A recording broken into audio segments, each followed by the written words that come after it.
उसे थोड़ी देर तक देखने के बाद ऐसा लगा कि जैक ने खुद को जो सौरमंडल के सामने प्रकट नहीं किया था। संभवतः उसने पिछले 20,000 साल चुपचाप साधना करते हुए बिताए थे। अब वह ज्यादा परिपक्व और कम दिखावटी हो गया था। वह पानी के नीचे बसे एक शहर में एक काला लबादा पहने घूम रहा था और उसके नीचे त्रिशूल था।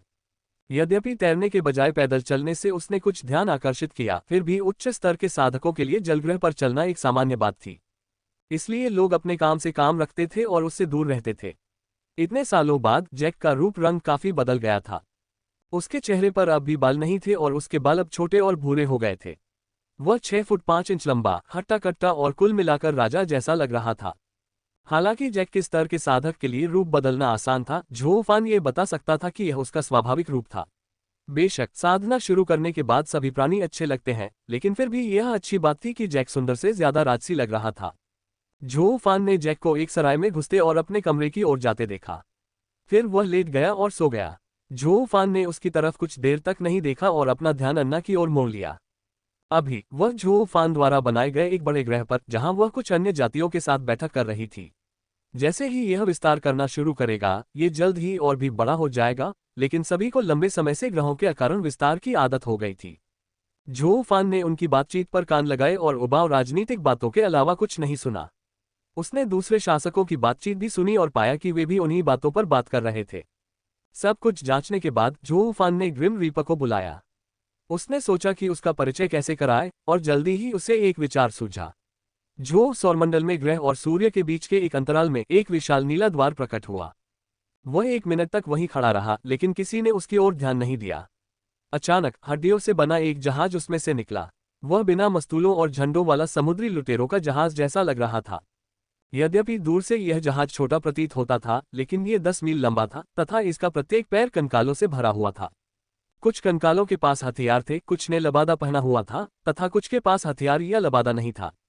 हालांकि जहाज के आगे एक कंकाल खड़ा था, जिसके चारों ओर कोई और कंकाल नहीं था, और वह अलग से दिखाई दे रहा था। जाहिर है वह एक लबादा पहने और दरांती लिए हुए दुष्ट राक्षस था। अब यह अंतरिक्ष भेदन के दूसरे स्तर पर पहुंच गया था।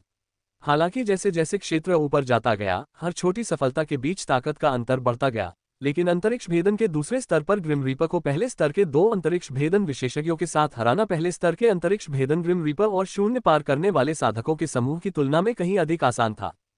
फिर भी यह कोई आसान लड़ाई नहीं होगी। यह एक ऐसी लड़ाई भी थी जिसमें जैक अपनी मौजूदा ताकत के साथ भाग नहीं ले पाएगा।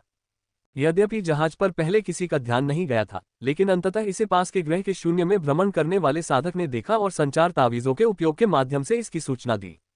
ये बात जल्द ही फैल गई कि दुष्टात्मा वापस आ गया है और वह एक सेना के साथ आया है। उसका गंतव्य निस्संदेह झो विश्व था। जैसे ही यह खबर फैली, शासक पूरी गति से झो विश्व की ओर उड़ चले। झो विश्व के आकाश में अचानक एक सफेद बिंदु दिखाई दिया। पहले तो यह इतना छोटा था कि लगभग अदृश्य था, लेकिन जल्द ही यह इतना फैल गया कि ग्रह का लगभग आधा हिस्सा ग्रिम रीपर्स जहाज को देख सकता था। चूंकि ग्रिम रीपर्स की गतिविधियों की खबर झो दुनिया तक बहुत पहले ही पहुंच चुकी थी, इसलिए दहशत फैलने लगी। जैसे जैसे दहशत बढ़ती गई, झो दुनिया के सबसे ताकतवर लोग अपनी अपनी जमीन के मुख्य क्षेत्र में इकट्ठा होने लगे और उन्हें घेरने वाली संरचनाओं को सक्रिय कर दिया। हालांकि कई लोग संरचनाओं के बाहर रह गए थे, लेकिन सभी को बचाने के लिए पर्याप्त समय नहीं था। बेशक वे केवल इसलिए इकट्ठा हुए थे ताकि शासक ग्रिम रीपर के हमले से पहले वापस न आ सके। झो वर्ल्ड में 5 मिनट बीते थे कि अचानक कुछ हुआ। विशाल हड्डियों वाले जहाज के नीचे से एक छेद दिखाई दिया। उस छेद से कंकालों का एक अंतहीन झुंड नीचे कूद पड़ा। ये कंकालों के झुंड से ज्यादा एक सफेद झरने जैसा लग रहा था, लेकिन मौत का आभामंडल इतना साफ था कि उसे नजरअंदाज नहीं किया जा सकता था। कई मिनट तक पानी बरसने के बाद कंकालों ने 4 अलग अलग समूह बना लिए। बहुत तेज गति से ये समूह अपनी अपनी जाति की जमीन के मुख्य स्थान की ओर बढ़ गए। शासकों के पहुंचने में 10 मिनट और लग गए। तब तक सेनाएं लगभग हर एक भूमि के मुख्य स्थान पर पहुंच चुकी थीं। शासक की शक्ति के बावजूद झो सौरमंडल इतना बड़ा हो गया था कि तुरंत घूमना संभव नहीं था। जैसे जैसे ग्रहों का विस्तार होता गया, उनके बीच का स्थान भी बढ़ता गया। इसलिए अन्ना जैसे अंतरिक्ष विनाशक लोक साधक को भी इसके पूरे क्षेत्र से गुजरने में समय लगा। शासकों ने अपनी भूमि की ओर बढ़ रही सेनाओं पर हमला करने की तैयारी की, लेकिन एक परिचित कंकाल के सामने आते ही वे तुरंत रुक गए। शासकों और ग्रिम रीपर के बीच बिना किसी शब्द का आदान प्रदान हुआ और युद्ध तुरंत शुरू हो गया। बंदर राजा और टाइटेनोसॉर सहायता प्रदान करने के लिए पीछे हट गए, जबकि अन्ना और ड्रैगन राजा ग्रिम रीपर पर हमला करने के लिए आगे बढ़े। अन्ना सबसे पहले पहुंची, उसके हाथ में बर्फ की क्यूई से बनी एक तलवार संघनित हो गई और ग्रिम रीपर तक पहुंचने के लिए उसके सामने के स्थान को भेद दिया। नरकवासी ने अपने अस्थि हाथ से तलवार का अगला भाग पकड़कर उसे वहीं रोक दिया। उसका दूसरा हाथ, जिसकी उंगलियों पर मृत्यु की लगी थी, पंजे के आकार में अन्ना के पेट की ओर बढ़ा। अन्ना ने अपना शरीर एक ओर कर लिया और पीछे की ओर कूद गई, लेकिन इससे पहले उसने बर्फ के टुकड़ों की बौछार कर दी। उनके बीच हुई इस बातचीत के एक पल में ही ड्रैगन राजा ग्रिम रीपर के पास पहुंच गया। उसने अपने ड्रैगन शरीर में रूपांतरित होकर ग्रिम रीपर पर राक्षसी ज्वालाएं फूंक दी। बदले में ग्रिम रीपर ने ड्रैगन राजा की ओर मौत की क्यूई का एक बवंडर भेजा, जिसने हमले को तितर-बितर कर दिया और कमजोर होते हुए भी आगे बढ़ता रहा। ड्रैगन राजा ने अपने पंजे को ड्रैगन क्यूई से ढंक लिया और उसे बवंडर की ओर चीर दिया। ग्रिम रीपर के हमले की तरह ड्रैगन राजा का हमला बवंडर को चीरता हुआ ग्रिम रीपर की ओर बढ़ता रहा, लेकिन उसके हाथ के एक वार से ही उसे रोक दिया गया। इससे पहले कि ग्रिम रीपर ड्रैगन राजा पर हमला कर पाता, अन्ना एक बार फिर उसके बगल में प्रकट हुई, अपनी हथेली में एक छोटा बर्फीला तूफान पकड़े हुए, और उसे उसकी छाती की ओर धकेल दिया। समय पर प्रतिक्रिया करने में असमर्थ ग्रिम रीपर ने उसे रोका नहीं, बल्कि अन्ना की भौहों के बीच की ओर एक हड्डी की तलवार चलाई। घातक हमले से बचने के लिए अन्ना को अपना शरीर मोड़ना पड़ा, जिससे छोटा बर्फीला तूफान अपना निशाना चूक गया। अन्ना पीछे हट गई और ड्रैगन राजा एक और हमले के साथ ग्रिम रीपर के ठीक बगल में प्रकट हुआ। अन्ना और ड्रैगन राजा ने ग्रिम रीपर को थका देने के लिए अपनी तकनीक जारी रखी। जब भी वे बंदर राजा से पीछे हटते तो उन्हें उपचार मिलता, जबकि टाइटेनोसॉर ने क्यूई के बोझ के साथ बंदर राजा की मदद की। उनकी पूरी कोशिशों के बावजूद 10 मिनट बाद भी दुष्ट राक्षस की गति जरा भी धीमी नहीं हुई। इसके अलावा कंकाल सेनाएं भी जमीनों की राजधानियों तक पहुंच चुकी थीं और अवरोधों पर हमला करने लगी थीं। हालांकि विभिन्न जातियों में बहुत से बलवान लोग थे, लेकिन सेनाओं में कंकालों की संख्या कहीं ज्यादा थी। इसलिए चारों भूमियों के सबसे शक्तिशाली सदस्यों ने भी स्वयं बाहर जाने के बजाय अवरोध पर स्थित संरचनाओं के साथ ही आक्रमण किया। शुक्र है कि ये अवरोध कमजोर होने से पहले 24 घंटे और टिके रहेंगे तथा हमले की वर्तमान दर के अनुसार टूटने से पहले 48 घंटे टिके रहेंगे। शासकों और कटनी के बीच 5 घंटे तक ये सिलसिला चलता रहा और जरा भी बदलाव नहीं आया। सूरज ढलने लगा था और चांद उगने लगा था, लेकिन कटनी बिल्कुल भी थका हुआ नहीं लग रहा था, बल्कि शासकों को थकान महसूस होने लगी थी। शासकों के लिए एकमात्र अच्छी खबर ये थी कि सेनाओं की संख्या कम हो रही थी, लेकिन सेनाओं की कुल जनसंख्या की तुलना में ये बहुत छोटी संख्या थी। 5 घंटे और बीत जाने और सूरज पूरी तरह डूब जाने के बाद शासकों को एहसास हुआ कि उन्हें अपनी रणनीति बदलनी होगी। अगर वे ऐसा नहीं करेंगे तो अंततः उनकी हार होगी। लड़ाई शुरू होने के बाद पहली बार अन्ना और ड्रैगन राजा दोनों ही ग्रिम रीपर से पीछे हट गए। शुक्र है कि इतने समय बाद उसे थोड़ी थकान महसूस होने लगी थी और उसने हमला नहीं किया। जब वे सभी एक साथ थे तो वानर राजा और टाइटेनोसॉर ने अपनी लगभग सारी क्यूई का उपयोग कर लिया। केवल स्वयं की रक्षा के लिए पर्याप्त क्यूई बचा और अन्ना और ड्रैगन राजा की ताकत बढ़ाने में मदद की। यद्यपि शक्ति में अंतर के कारण इसका कोई खास प्रभाव नहीं पड़ता, फिर भी ग्रिम रीपर के विरुद्ध कुछ भी सहायक था। फिर उन्होंने थोड़ी देर आराम किया और पूरी रफ्तार से उस दुष्ट पर टूट पड़े। अब वे बारी बारी से हमला नहीं करेंगे, बल्कि उसे हराने के लिए अपनी पूरी ताकत लगा देंगे। जैसे ही ग्रिम रीपर ने उन्हें अपनी ओर आते देखा, उसने शुद्ध मृत्यु क्यूई से एक तलवार बनाई और युद्ध की मुद्रा में आ गया। अन्ना और ड्रैगन किंग ग्रिम रीपर के पास पहुंचे और एक ही समय में विपरीत दिशाओं से हमला कर दिया। अन्ना ने अंतरिक्ष क्यूई से बनी तलवार से वार किया, जिससे तलवार क्यूई और अंतरिक्ष क्यूई का एक चाप ग्रिम रीपर की ओर उड़ गया, जबकि ड्रैगन किंग, जो अभी भी ड्रैगन रूप में था, ने अपने पंजों से ग्रिम रीपर पर वार किया, जिससे एक प्रेत पंजा उसकी ओर निकल गया। जवाब में डेथ क्यू और बोन क्यू से बनी दो काली भुजाएं दोनों शासकों के हमलों की ओर मुड़ी। जब तक हमले आपस में टकराते, अन्ना और ड्रैगन किंग अपनी जगह बदल चुके थे और फिर से हमला कर चुके थे। पहली टक्कर से ही साफ जाहिर था कि दोनों रूलरों के हमलों की तुलना में बाहों की तकनीक ज्यादा मजबूत थी। हालांकि रूलर के हमले जल्दी ही खत्म हो गए, लेकिन बाहों को बहुत कम नुकसान हुआ और वे तुरंत ठीक हो गए। शासकों ने दो विपरीत दिशाओं से हमला किया और एक बार फिर हथियारों से उन्हें रोक दिया गया। कुछ और दौर के बाद दोनों शासक पूरी ताकत से हमला करने के लिए तैयार थे। चूंकि वे अंतरिक्ष को तोड़ने वाले क्षेत्र में प्रवेश कर चुके थे, इसलिए उन्होंने नई परमचालें प्राप्त कर ली थीं। बहुत जल्दी अन्ना और ड्रैगन राजा ने अपनी नई और बेहतरीन चालें चली। अन्ना की तरफ से ठंडी क्यूई और अंतरिक्ष क्यूई की भारी मात्रा उसकी त्वचा में समा गई, जिससे वह बर्फ जैसी सफेद हो गई। एक नज़र में ही झोऊफान बता सकती थी कि उसने अपनी सारी ताकत शारीरिक शक्ति में बदल ली है, जिससे उसकी शक्ति बहुत बढ़ गई है। दुर्भाग्य से इसकी एक कीमत चुकानी पड़ी। हालांकि धीरे धीरे उसकी त्वचा पर दरारें पड़ने लगी थीं। अगर वह उस आकृति को ज्यादा देर तक ऊपर रखती तो वह बर्फ की मूर्ति की तरह टूट जाती। झोऊफान ने अनुमान लगाया कि मरने से पहले उसके पास 5 घंटे थे। ड्रैगन राजा की तरफ उसका शरीर, जो उसने काफी छोटा रखा था, तेजी से फैलने लगा। शहर के मध्य में स्थित एक मीनार के आकार से लेकर एक पहाड़ तक वह लगातार बड़ा होता गया। उसकी त्वचा का रंग और भी ज्यादा बैंगनी हो गया और बैंगनी लपटें उसकी त्वचा को ढकने लगी। उसने चाल चलने के लिए अपनी क्यूई जलानी शुरू कर दी थी और झोउफान ने अनुमान लगाया कि साधना समाप्त होने से पहले उसके पास 7 घंटे थे। यद्यपि दुष्प्रभाव कम प्रतीत होता है, लेकिन साधना में बड़ी गिरावट, जैसे अंतरिक्ष में तोड़फोड़ से लेकर शून्य में यात्रा तक, किसी को भी गंभीर रूप से घायल कर सकती है और संभवतः उसकी मृत्यु भी हो सकती है। दोनों शासक कुछ ही पलों में बदल गए, लेकिन ग्रिम रीपर भी वैसा ही नहीं रहा। हालांकि वह बाहर से वैसा ही दिखता था, झोउफान जानता था कि उसने क्यूई की अपनी खपत बढ़ा दी है और लगभग 5 घंटों में क्यूई की कमी के दुष्प्रभावों से ग्रस्त हो जाएगा। प्रत्येक रूपांतरण के पूरा होने के बाद एक पक्ष की हार से पहले लड़ाई अधिकतम 5 घंटे तक चल सकती थी। इस बार सबसे पहले ग्रिम रीपर हरकत में आया, टेलीपोर्ट होकर तुरंत अन्ना के पास प्रकट हो गया। चूंकि किसी भी शासक को टेलीपोर्टेशन का पता नहीं चला था, अन्ना ग्रिम रीपर के अचानक प्रकट होने से बेहद हैरान थी और उसकी हथेली के प्रहार से वह पीछे की ओर उड़ गई। उसके पेट पर हथेली का एक गहरा निशान था जो उसकी त्वचा को क्षत विक्षत करने की कोशिश कर रहा था। सौभाग्य से उसके इस नए रूप ने उसे लगभग बिना किसी नुकसान के प्रभाव और स्थायी प्रभाव दोनों को झेलने में मदद की। जैसे ही ग्रिम रीपर की हथेली अन्ना से टकराए, वह ड्रैगन राजा के ऊपर पहुंच गया, जो उसके अचानक प्रकट होने से हैरान था। हालांकि चूंकि उसने अन्ना के साथ ऐसा होते देखा था, इसलिए वह थोड़ा तैयार था और उसने उस जगह की ओर आग की एक बूंद छोड़ी जहां ग्रिम रीपर प्रकट हुआ था।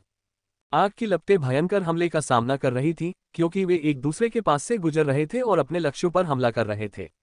ड्रैगन राजा की लपटें ग्रिम रीपर पर लगीं, लेकिन ज्यादा कुछ नहीं हुआ, जबकि ग्रिम रीपर के सफेद और काले भेदी हमले ने ड्रैगन राजा की खोपड़ी पर वार करके उसे भारी नुकसान पहुंचाया था। खुशकिस्मती से यह उसे चोट पहुंचाने के लिए काफी नहीं था और उसकी गति को बमुश्किल ही धीमा कर पाया। जैसे ही ग्रिम रीपर अन्ना के पास टेलीपोर्ट हुआ और उसके साथ थोड़ी देर तक बातचीत करने लगा, ड्रैगन राजा ने अपने हमले पर आंतरिक रूप से विचार किया। मेरी लपटें उसे कुछ नहीं कर पा रही हैं। ऐसा इसलिए होगा क्योंकि वे बहुत दूर तक फैली हुई हैं। हो सकता है कि मैं अपनी लपटों को दबाकर ऐसा हमला करूं जिससे उसे गंभीर चोट लग जाए। ड्रैगन राजा ने मन ही मन सोचा। एक बार फिर ग्रिम रीपर ने अन्ना की पीठ पर वार किया और ड्रैगन किंग की तरफ टेलीपोर्ट हो गया, यह उम्मीद करते हुए कि वह उसकी लपटों के हमले से आसानी से निपट लेगा। ग्रिम रीपर ने ड्रैगन किंग की आंख की ओर एक हड्डी का भाला दागा, लेकिन बचने के बजाय ड्रैगन किंग ने वार से बचने के लिए अपनी आंख पर क्यूई लगा ली और खुद भी हमला कर दिया। ड्रैगन राजा ने अपना मुंह खोला और एक सीटी की आवाज निकली। उसके बाद उसके मुंह में एक बैंगनी चमक दिखाई दी। ऐसा लग रहा था मानो ड्रैगन राजा का हमला तेज हो रहा हो। ग्रिम रीपर ने कुछ हद तक अहंकार के कारण और ज्यादातर इस तथ्य के कारण कि उसे एक और ज्वाला हमले की आशंका थी, बस एक अवरोध खड़ा कर दिया और अन्ना की ओर देखा। अगर वह बिना किसी मामूली ठंडक के टेलीपोर्ट कर पाता तो वह वहां पहले ही पहुंच चुका होता। जैसे ही ड्रैगन राजा की सीटी की आवाज बंद हुई, ग्रिम रीपर को लगा जैसे खतरे की एक लहर ने उसे घेर लिया है। चूंकि वह इस एहसास से अनजान नहीं था, उसने तुरंत ड्रैगन राजा की ओर रुख किया और ज्यादा अवरोध लगाने की कोशिश की। दुर्भाग्यवश ड्रैगन राजा का आवेशित हमला उसके मुंह से ऐसी गति से निकला जो दरारों से होकर गुजरने के बराबर थी। उसके मुंह से जो निकला वह आग की लपटें नहीं थीं, बल्कि बैंगनी रंग का प्लाज्मा था जो सीटी की आवाज के साथ आगे बढ़ा और टकराने पर तुरंत ही अवरोध को तोड़ दिया। जैसे ही उसने अवरोध तोड़ा, प्लाज्मा का हमला फट गया और संघनित प्लाज्मा के एक गोले ने ग्रिम रीपर को अपनी चपेट में ले लिया। सब कुछ एक क्षण में हुआ और प्लाज्मा शीघ्र ही गायब हो गया, जिससे झुलसा हुआ ग्रिम रीपर मुश्किल से खड़ा रह गया। बिना किसी हिचकिचाहट के ड्रैगन राजा ने मानव रूप धारण कर लिया। ग्रिम रीपर के हमले को चकमा देते हुए एक तलवार बनाई, जबकि अन्ना ने अपनी अंतरिक्ष तलवार का इस्तेमाल किया और दोनों ग्रिम रीपर के विपरीत दिशा में पहुंच गए। अन्ना ने ग्रिम रीपर की पीठ में छेद किया, जबकि ड्रैगन राजा ने उसके सामने के हिस्से में छेद किया, जिससे उसकी छाती पर अलग अलग स्थानों से 2 तलवारें निकल गईं। 2 अलग अलग तलवारों से सीने में वार किए जाने के बाद ग्रिम रीपर का शरीर धीरे धीरे सिकुड़कर प्रकाश कणों में बदलने लगा। अन्ना और ड्रैगन राजा चुपचाप ये सब देखते रहे। जैसे ही शरीर का लगभग आधा हिस्सा प्रकाश कणों में बदल गया, प्रकाश का एक काला गोला शरीर से इतनी तेजी से बाहर की ओर निकला कि अन्ना और ड्रैगन राजा प्रतिक्रिया नहीं कर पाए। जैसे ही वह उनके चेहरों के पास से तेजी से गुजरा और अंतरिक्ष में चला गया, एना को उसकी एक हल्की सी झलक दिखाई दी। उस झलक से वह पहचान पाए कि वह क्या था। यह उसकी आत्मा है। उसकी आत्मा भाग रही है। उसने चिल्लाकर कहा, इससे पहले कि वह अंतरिक्ष में पहुंचती और जितनी तेजी से हो सके उसका पीछा करती। ड्रैगन राजा, जो अभी अभी उसकी बातें समझ पाया था, तेजी से उसके पीछे पीछे चला गया। दुर्भाग्य से अन्ना और आत्मा इतनी तेज थी कि जब तक वह अंतरिक्ष में पहुंचा, वे उसकी नजरों से ओझल हो चुके थे। अन्ना अब भी उस आत्मा का पीछा कर रही थी, लेकिन वह उससे थोड़ी तेज थी, जिससे कुछ देर बाद वह दूर चली गई। आखिरकार वह उड़कर सूर्य में चली गई और अपनी दिव्य इंद्रियों का इस्तेमाल करने के बाद भी अन्ना उसे महसूस नहीं कर पाए। धिक्कार है, वह चीखी। उसे अंदाजा नहीं था कि उसने अपनी आत्मा को अपने शरीर से कैसे अलग कर लिया और भाग निकला। हालांकि उसे यह एहसास जरूर था कि वह बच जाएगा और वापस आ जाएगा। अन्ना की भावना सही थी। पीछा छुड़ाने के बाद झोऊ फैन ने ग्रिम रीपर की आत्मा को पकड़ लिया और उसे देखा। हालांकि यह चाल उसी ने सोची थी, लेकिन यह पहली बार इस्तेमाल की गई थी। झोऊ फैन ने भी पहली बार आत्मा देखी थी। यद्यपि यह एक सामान्य आत्मा से भिन्न था, क्योंकि ग्रिम रीपर झोऊ फैन द्वारा बनाया गया था और एक जीवित प्राणी माने जाने की तुलना में कठपुतली होने के अधिक करीब था, फिर भी यह सामान्य प्राणी की आत्मा के समान होने की संभावना थी, यदि वे नवजात आत्मा चरण से नहीं गुजरे थे।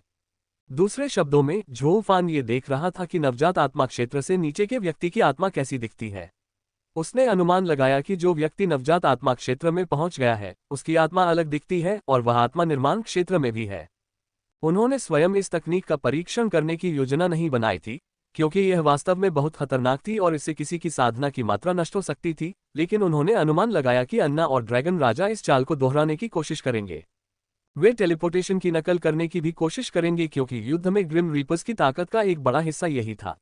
चालों की नकल करने के साथ साथ उन्हें कुछ नया बनाने की भी कोशिश करनी होगी। सबसे अच्छा विचार यह होगा कि एक ऐसी संरचना बनाई जाए जो आत्माओं को किसी क्षेत्र से बाहर जाने से रोक दे, क्योंकि वे अधिकांश ठोस पदार्थों से होकर गुजर सकती हैं, या फिर एक ऐसी तकनीक बनाई जाए जो बिना किसी संरचना के भी यही काम कर सके। हालांकि उनके पास ऐसा करने के लिए काफी समय था। आखिरकार झोऊ फैन की ग्रिम रीपर को तब तक रिहा करने की कोई योजना नहीं थी जब तक वह अगले लोक में न पहुंच जाए। उसे नहीं पता था कि इसमें कितना समय लगेगा, लेकिन हो सकता है कि जैक उस समय तक अंतरिक्ष विनाशक लोक में पहुंच गया हो। इससे पहले कि वह कुछ और करता, झोऊ फैन ने ग्रिम रीपर के लिए एक और शरीर बनाया। यह पिछले वाले जैसा ही था। आत्मा मुक्ति तकनीक का यही सबसे बुरा पहलू था। इसकी कीमत थी अपने शरीर को नष्ट करना, और किसी की मदद के बिना सिर्फ अपनी आत्मा से अपने शरीर को फिर से बनाना लगभग नामुमकिन था। आपके शरीर के बिना आप शरीर, मन और आत्मा के बीच सामंजस्य खो देंगे और शक्ति में कमी का अनुभव करेंगे। शायद किसी ने नवजात आत्मा तक पहुंचने के लिए दूसरा रास्ता चुना होता तो उसके लिए यह आसान होता, लेकिन चूंकि झोऊ फैन ने इसे नहीं चुना था, इसलिए किसी और के पास इसे चुनने की क्षमता नहीं थी। आखिरकार वे तो झोऊ फैन के ही रास्ते पर चल रहे थे। किसी को आत्मा का दूसरा रास्ता चुनने के लिए झोऊ फैन जैसा ही कोई और व्यक्ति चाहिए होगा। तब तक प्रत्येक साधक की आत्मा, शरीर और मन एक साथ होंगे। चूंकि ग्रिम रीपर का सब कुछ खत्म हो चुका था, झोऊ फैन ने जैक पर नजर रखनी शुरू कर दी। अभी वह झोऊ संप्रदाय नामक एक जगह की एक शाखा में था। यह एक ऐसा संप्रदाय था जिसकी उपस्थिति झोऊ सौरमंडल के हर कोने में थी। यह प्रत्येक शासक के स्वामित्व में था और मूलतः पूरे सौरमंडल पर एक शासक शक्ति थी। इसका मुख्य स्थान झोऊ विश्व में था, लेकिन हर ग्रह पर हजारों थे। झोऊ संप्रदाय की शाखा के अंदर जैक ने एक मिशन स्वीकार किया था। यह मुआवजा पूरे सौरमंडल की मुख्य मुद्रा होगी, स्पिरिट स्टोन्स। जैक ने जो मिशन स्वीकार किया था वह सबसे कठिन मिशनों में से एक था, जिसे एस रैंक दिया गया था। रैंक सबसे निचले एफएफएफ से शुरू होकर सबसे ऊंचे एक्स तक जाती थी। क्रमशः रैंक एफएफएफ, एफएफएफ, ए, डी, सी, बी, ए, एसएसएस, एसएसएस और एक्स थी। एफएफएफ रैंक मिशन सबसे कमजोर साधक भी पूरा कर सकता था, जबकि एक्स रैंक मिशन केवल शासक ही कर सकते थे। बेशक कोई एक्स रैंक मिशन पहले कभी पोस्ट नहीं किया गया था, लेकिन फिर भी यह एक सैद्धांतिक रैंक थी। साधकों को उनकी शक्ति के आधार पर रैंक किया जाता था और उनकी रैंक तय करती थी कि वे कौन से मिशन ले सकते हैं। एस रैंक शून्य पारगमन के पहले तीसरे स्तर के साधकों के लिए है, एसएस रैंक शून्य पारगमन के चौथे छठे स्तर के साधकों के लिए है, एसएसएस रैंक शून्य पारगमन के सातवें नौवें स्तर के साधकों के लिए है, और एक्स रैंक उससे ऊपर के किसी भी व्यक्ति के लिए है। जैक एसएस रैंक पर है, जबकि बंदर राजा और टाइटेनोसॉर वास्तव में अन्ना और ड्रैगन राजा की तरह ही एक्स रैंक के बजाय एसएसएस रैंक पर थे। फिर भी एसएसएस रैंक पर केवल 3 लोग थे और एसएस रैंक पर 100। इसलिए जैक सौरमंडल के सबसे शक्तिशाली लोगों में से एक था। इसके अलावा किसी मिशन पर जाने के लिए आपको झोऊ संप्रदाय में शामिल होने की जरूरत नहीं थी। आपको बस नामांकन करना था। अपना मिशन पूरा करने के बाद जैक जल ग्रह पर सबसे खतरनाक स्थान की ओर रवाना हो गया। 100 साल पहले राक्षस जाति का एक शून्य मार्गी साधक मकड़ी राजा के महल में घुस गया और एक बहुत ही महत्वपूर्ण हथियार चुरा ले गया। तब से झोऊ सौरमंडल की हर मकड़ी जाति के सदस्य ने उसका पीछा किया। चूंकि उसने 100 ग्रहों की संधि तोड़ी थी, इसलिए राक्षस जाति के पास भी उसकी रक्षा करने की कोई योजना नहीं थी। हालांकि ऐसा लग रहा था जैसे वह हवा में ही गायब हो गया हो। हैरानी की बात है कि जैक जिस ग्रह पर था वहां 1 महीने पहले ही एक राक्षस के देखे जाने की सूचना मिली थी, जिसके कारण उस जल ग्रह पर झो संप्रदाय की शाखाओं में एक मिशन तैयार किया गया था। जैक ने जो मिशन स्वीकार किया था वह राक्षस को जिंदा या मुर्दा पकड़ना और उसके द्वारा चुराया गया हथियार वापस करना था। मिशन को इतना ज्यादा रेटिंग मिलने का कारण सिर्फ उस व्यक्ति की दूसरे स्तर की शून्य पारगमन साधना ही नहीं थी, बल्कि इसलिए भी था क्योंकि उसे जलग्रह के सबसे शक्तिशाली प्राणी, एक तीसरे स्तर के शून्य पारगमन स्क्विड के ठिकाने पर देखा गया था, जो अपने क्षेत्र में जो कुछ भी देखता था उस पर हमला करने के लिए जाना जाता था। उसने राक्षस जाति के गद्दार पर हमला क्यों नहीं किया, यह कोई नहीं जानता था। ग्रह का 1/4 हिस्सा घूमने के बाद जैक एक लाल कोरल क्षेत्र में पहुंचा। यह कोरल क्षेत्र स्क्विड के पूरे क्षेत्र को घेरे हुए था और भटकने वालों के लिए एक चेतावनी का संकेत था। जैक ने इसकी परवाह नहीं की और तेजी से उसे पार कर आधिकारिक तौर पर स्क्विड के क्षेत्र में प्रवेश कर गया। 1 मील भी नहीं चला था कि दूर से एक विशालकाय प्राणी तेजी से उसकी ओर बढ़ता दिखाई दिया। बिना कुछ कहे जैक ने अपना त्रिशूल निकाला और उसे तैयार कर लिया। स्क्विड की कमजोर ताकत और जैक की प्रतिभा के कारण वह जानता था कि यह एक तेज लड़ाई होगी। जैसे ही स्क्विड जैक के पास पहुंचा उसने उसकी ओर पानी का एक झोंका फेंका। ये झोंका किसी भी प्रथम स्तर के शून्य पार करने वाले साधक को मांस के ढेर में बदल देता, लेकिन जैक बाईं ओर चला गया और उसे अपने पास से निकल जाने दिया। विस्फोट से एक शॉकवेव पैदा हुई, लेकिन जैक 1 इंच भी नहीं हिला। उसी क्षण जैक ने एक फॉर्मेशन प्लेट निकाली और उसमें थोड़ी क्यूई डालकर उसे जमीन पर गिरा दिया। जैसे ही उसने ऐसा किया एक अवरोध फैल गया और 10 मील के दायरे में फैल गया। क्या आपको लगता है कि एक संरचना आपको मुझे हराने का मौका देगी? तैयार हो जाओ। स्क्विड ने बात करने का प्रयास किया, लेकिन उसके सिर के ऊपर प्रकाश क्यूई का एक भाला बना और उस पर गिरा, उसे जमीन पर गिरा दिया और उसे तुरंत मार डाला। मुझे तुम्हारी मौजूदगी का एहसास हो रहा है। अभी बाहर आओ, मैं तुम्हें जल्दी से मार डालूंगा, जैक ने कहा। उसके बोलने के बाद भी इलाके में कुछ नहीं बदला। ठीक है, उसने कहा, फिर अचानक एक जगह पर अपनी उंगली उठाकर उस ओर प्रकाश की एक पतली किरण फेंकी। किरण एक चट्टान को भेदती हुई निकली और फिर एक जोरदार चीख सुनाई दी। आउच! जैक तेजी से एक चट्टान के पीछे की ओर बढ़ा तो उसने देखा कि एक राक्षस जिसके सिर पर सफेद बाल थे जमीन पर लौट रहा था और उसका कंधा पकड़े हुए था। उसके कंधे पर एक छोटा सा छेद था जो प्रकाश क्यूई की शक्ति से जल रहा था। हथियार कहाँ है? जैक ने शांति से पूछा। मैं तुम्हें बताने से पहले ही मर जाऊंगा, राक्षस उस पर चिल्लाया। उसकी बात का जवाब न देते हुए जैक ने बूढ़े आदमी की बाह पकड़ ली और अपने खाली हाथ से उसके घायल कंधे को पकड़ लिया और फिर उसे भींच लिया। आह! बूढ़ा शैतान चीखा। फिर भी ऐसा लग रहा था कि वह जैक को कुछ नहीं बताएगा। उसकी अवज्ञा को भांपते हुए जैक ने अपना त्रिशूल उठाया और बूढ़े राक्षस के बाएं पैर में छेद कर दिया, फिर उसके दाहिने पैर में, और अंत में जैक ने उसका पैर काट दिया। ठीक है, मैं तुम्हें बताता हूँ, जैक की पूछताछ के तरीकों को झेलने के बाद बूढ़े आदमी ने कहा। बस वादा करो कि मुझे सौंपने के बजाय तुम मुझे मार डालोगे। सहमत हूँ, जैक ने बूढ़े शैतान को नीचे उतारने से पहले कहा। उस दिशा में 1 मील तक जाओ, फिर नीचे खुदाई करो और तुम एक अड्डे तक पहुंच जाओगे। हथियार वहीं है, उसने इशारा करते हुए कहा। जैक ने अपनी दिव्य इंद्रियों उस ओर बढ़ाई, लेकिन उसे कुछ दिखाई नहीं दिया। जैसे ही वह राक्षस से दोबारा पूछताछ करने वाला था, राक्षस बोल पड़ा। यह एक दिव्य इंद्रिय अवरोधक संरचना द्वारा छिपा हुआ है। केवल शून्य पारगमन के 5वें स्तर और उससे ऊपर के लोग ही इसे महसूस कर सकते हैं। जैक ने सिर हिलाया, फिर बूढ़े दानव को लाइट क्यूई के साथ जमीन पर जकड़ दिया और उस दिशा की ओर बढ़ गया जिस ओर बूढ़े दानव ने उसे इशारा किया था। जैसा उसने कहा था, ठीक 1 मील दूर और 1000 फीट गहराई पर एक छोटा सा आधार था जो एक संरचना द्वारा छिपा हुआ था। जैक जल्दी से हथियार ढूंढने में कामयाब हो गया, एक महान तलवार जो 5वें स्तर के शून्य पार करने वाले हथियार के स्तर तक पहुंच गई थी। उसकी शक्ति के बावजूद जैक को उसमें कोई दिलचस्पी नहीं थी और उसे हथियाने के बाद वह राक्षस के पास लौट आया। बिना कुछ कहे जैक ने उस महान तलवार से राक्षस का सिर धड़ से अलग कर दिया और उसके शरीर को झोव संप्रदाय की शाखा में वापस ले आया। जब वह इमारत में गया और हथियार राक्षस के शरीर के साथ लौटा दिया तो झोव संप्रदाय के सदस्यों ने उसकी जोरदार तालियां बजाईं। रिसेप्शनिस्ट ने उसे कुछ दिन शहर में रुकने और मकड़ी राजा के व्यक्तिगत रूप से आने का इंतजार करने को कहा ताकि वह उसे इनाम दे सके और उसका धन्यवाद कर सके। चूंकि वह व्यस्त नहीं था और उसकी कोई योजना भी नहीं थी, जैक मान गया और मकड़ी राजा के आने का 10 दिन तक इंतजार किया। इस दौरान ग्रिम रीपर की हार की खबर फैल चुकी थी और जैक के मन में झोव दुनिया के शासकों के लिए और भी ज्यादा सम्मान बढ़ गया था। अब भी वह उस दिन का इंतजार कर रहा था जब वह उनके स्तर तक पहुंच सकेगा और अपनी जाति को नई ऊंचाइयों पर ले जा सकेगा। मकड़ी राजा के साथ खाना खाने और 10 उच्च श्रेणी के स्पिरिट स्टोन का इनाम पाने के बाद जैक ग्रह छोड़कर उसके बगल वाले ग्रह की ओर चल पड़ा।